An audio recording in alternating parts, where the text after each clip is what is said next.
જો આ પહેલી વખત ઇલેક્શન જે લોધા કમિટીના રેકમેન્ડેશન થયા અને એ રેકમેન્ડેશનને કારણે હું પોતે ડિસ્ક્વોલિફાય થઈ ગયો અને આ વખતે પહેલી વખત એસોસિએશનના ઇલેક્શન છે કે ઇલેક્શન ઘણા બધા સભ્યો માટે ખુલી ગયું છે.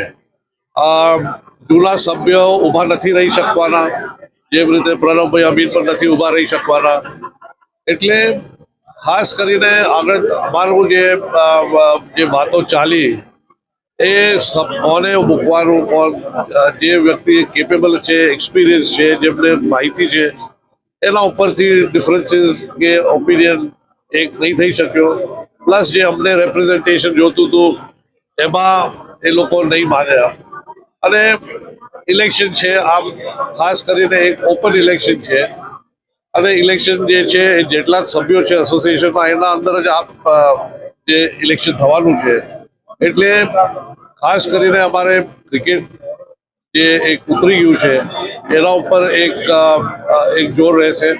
અને ક્રિકેટ એસોસિએશનના બીજા એડમિનિસ્ટ્રેટિવ મેટર છોડીને ક્રિકેટ જે આપણા જિલ્લામાં ડિસ્ટ્રિક્ટ્સમાં જે ગ્રો કરવાનું છે એ પણ અમારું એક એફર્ટ રહેશે.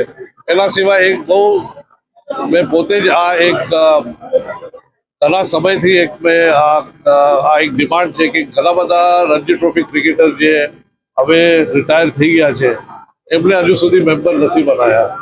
હવે આ એક લોંગ સ્ટેન્ડિંગ ડિમાન્ડ છે. આ એક પહેલા એક જ્યારે ફતેહસિંહરાવ મહારાજ હતા ત્યારે એક પદ્ધતિ હતી કે જેટલા ક્રિકેટરો રિટાયર થાય એમને 5 વર્ષ પછી મેમ્બર બનાવતા હતા. હવે એ બધા જૂના અમુક સિસ્ટમો, એક ટ્રેડિશનો એ લાવવા જરૂર છે અને એ ઈચ્છા છે કે આ બોડી જીતીને આવશે તો અમે આ બધું કરી શકીએ.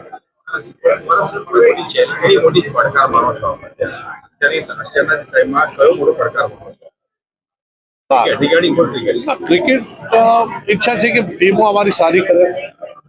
અહીંથી જેટલા પણ ગર્લ્સ બોયઝ છે એ આપણા ઇન્ડિયન ટીમમાં સિલેક્ટ થાય.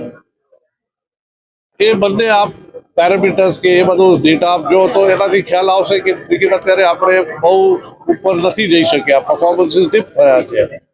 અને એને ફિક્સ કરવા માટે ઘણા બધા એક જરૂરી છે કે નવા લોકો આવે, એક નવું થિંકિંગ આવે, ફ્રેશ થિંકિંગ આવે અને આ ક્રિકેટ લઈ જઈ શકીએ આપણે આગળ.